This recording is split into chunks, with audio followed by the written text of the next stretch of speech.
Okay, time grows short. We have the second quiz tomorrow, and these things on the board are very important. So let's see if we can squeeze in this video lecture so you can review a few more things.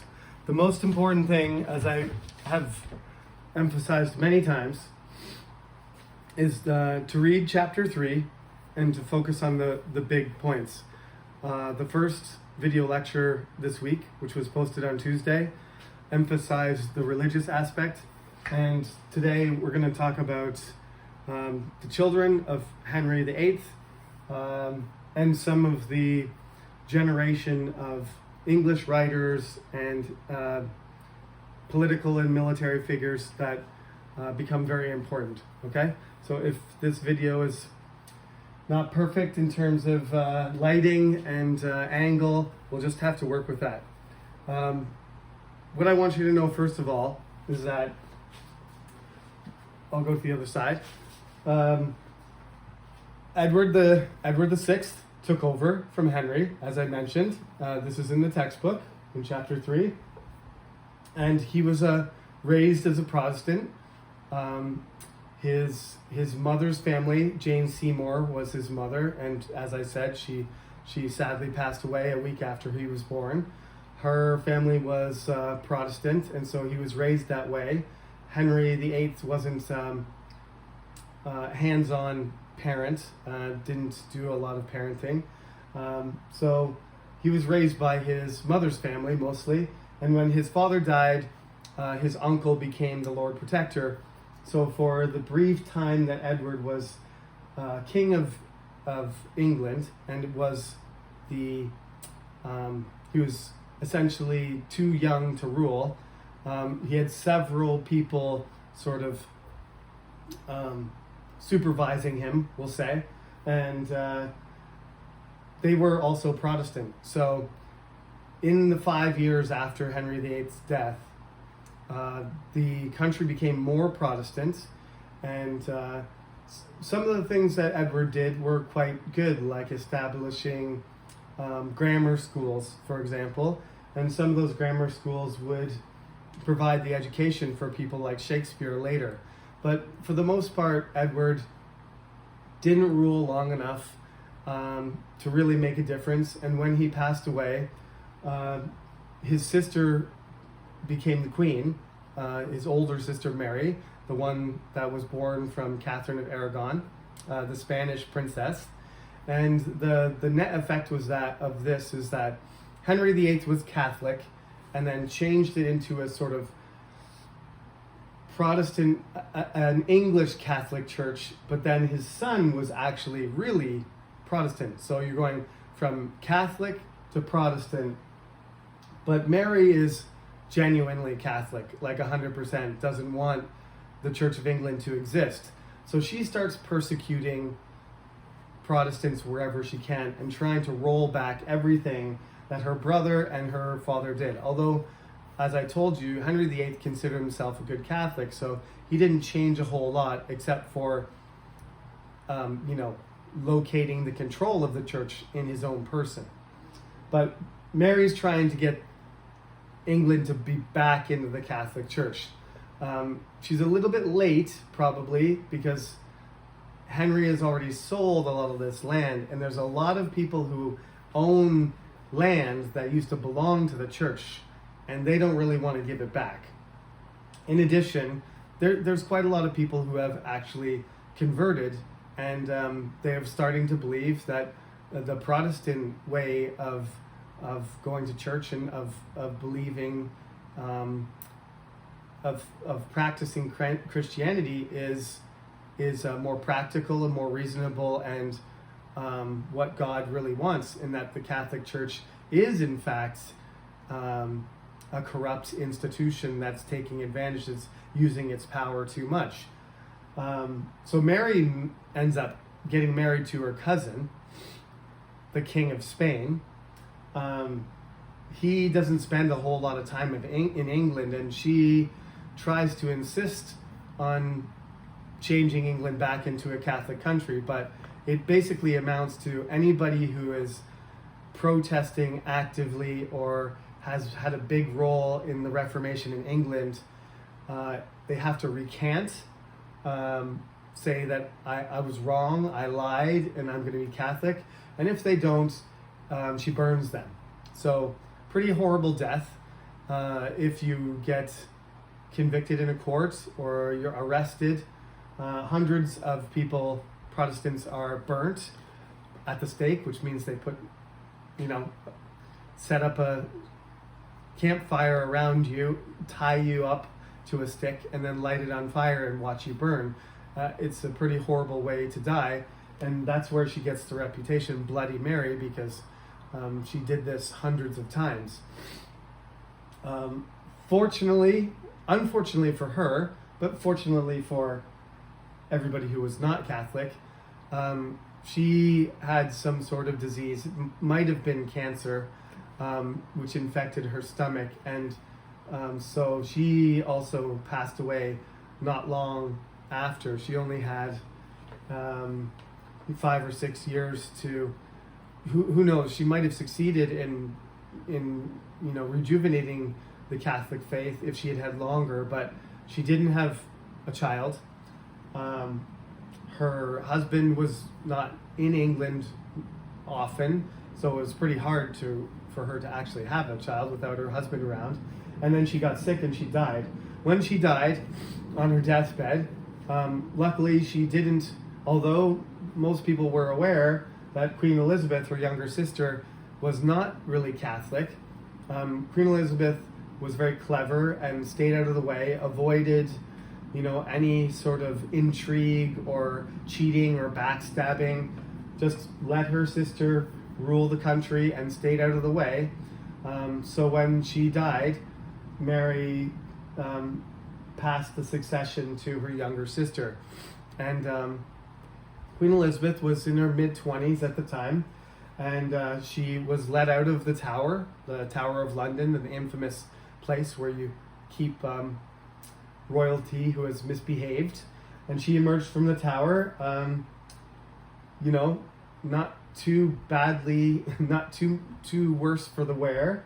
And she would, surprisingly, although, like I said, some people were cheering because the crazy Catholic queen that was killing everybody was gone, but a lot of people were still nervous that we have a young queen, she's not married, she doesn't have any experience, the realm is poor. In the last lecture I told you there's all these issues: religion, money, foreign policy. All these things are things that Elizabeth has to deal with, but it turns out that she is fully capable of handling them. The biggest problem she has is money. And as I told you, the worst thing you can do, she is a woman, and I'm not saying this to discriminate against women, it's just at the time people believed that king, it should be a king, it should be a man, it should be a woman, and that women are not meant to rule a kingdom. So it was very hard for her to directly command people to do things like a king might do. And even a king might have trouble with that, but she had to be extra careful. So one thing she couldn't do was just, even though she had no money, she just couldn't raise taxes like Richard II, because there would have been a revolt. So that she had to get money from other places. So the one thing that she could not do was raise taxes. So she supported basically pirates. They're unofficial, English, they're called privateers, but Francis Drake and his cousin John Hawkins, there wasn't a really big, they were developing an English navy, but the navy was still pretty weak. But they started trying to get in on the slave trade, which we'll have to talk about the dark side of that, because it's mostly dark. But they started to get in on the slave trade to the Spanish and Portuguese colonies, and eventually in America too, but that's much later. But they started to trade, and they started to to attack Spanish shipping. And Francis Drake and John Hawkins, who were actually cousins, they were the ones who attacked these ships and stole the gold, the silver, the slaves, the silks, the spices, and started to bring money back for Elizabeth. The other thing she did is she granted these things called monopolies, which meant that if you had the monopoly on soap, or you had the monopoly on nails, or you had the monopoly on, I don't know, horseshoes, something useful, dishes. You could have a monopoly on anything. It meant that you were a lord. It's basically the taxes from the sales tax from that commodity would go into your pocket. So because she didn't have any money and couldn't give favors through money to people, basically she just said, okay, I'll give you control over the soap trade and you can set the tax rate. So there's a 2% tax on soap every time somebody buys soap. 2% of that profit goes to the noble who's her friend or in her court. It could be something else like salt,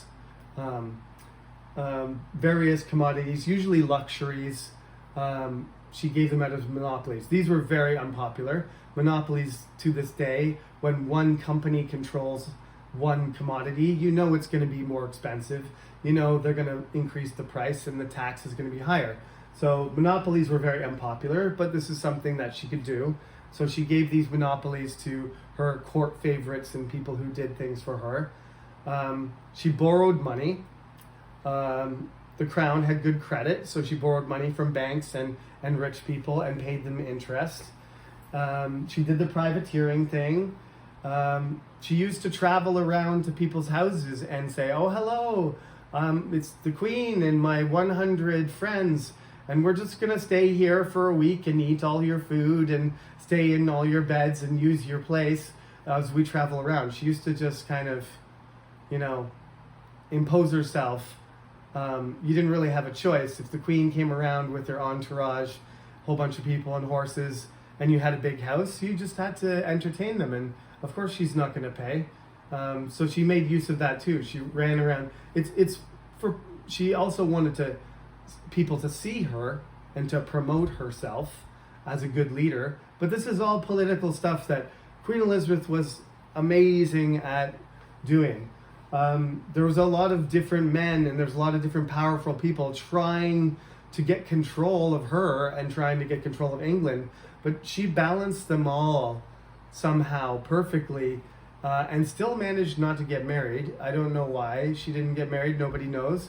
Maybe she didn't want to. Maybe she thought she would lose her power if she had a king. Maybe she had some bad experience with men when she was younger who were trying, to persuade her to do things when she was locked in the tower. There's lots of theories, but in any event, officially, she did sort of have boyfriends, but there's no evidence that she ever had any sexual relationships with anybody. So the Virgin Queen is one of her famous nicknames, and Virginia, the state in America, is named after her. In Edmund Spenser's epic poem, The Fairy Queen, he calls her Gloriana. She had all kinds of different nicknames. She called herself a prince all the time. She was the warrior princess. She had bright red hair. She was quite the spectacle. All the while this is happening, I told you about Thomas. I told you about the Puritans and the religious stuff. London just started partly because there was an economic depression and there was plague, not the Black Death, not as bad as that, but plague kept coming around and disrupting trade and killing people, and people would go to the countryside for a while to escape the plague, and disease would just wipe out people. But generally, people in London didn't live very long.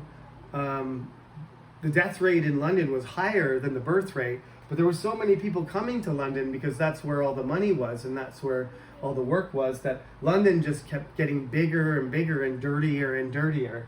And by the time, Elizabeth dies, London is by far the biggest city, and it's the city of opportunity, and it's the city of broken dreams too. New York City becomes a city like that too. London, the concentration of money and trade and the culture and the court of Elizabeth, a whole generation of people who have education. Some of them go to Cambridge, like Marlowe. Some of them get a grammar education and come from the countryside, like Shakespeare. Some of them are nobles, like Sir Philip Sidney. They write poetry, they write dramas, they write beautiful literature that everybody circulates and everybody watches. And the English Renaissance, the literary Renaissance explodes. English becomes a language of art, becomes a language of beautiful language that can be used to express complicated emotions. It can be used to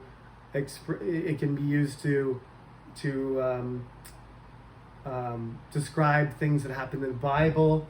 The Tyndale Bible is available, but when King James succeeds from Elizabeth, the most famous English Bible that's ever been written will be called the King James Bible. And between the King James Bible and Shakespeare and Spencer and all these writers, you have the basis for the language that we use today.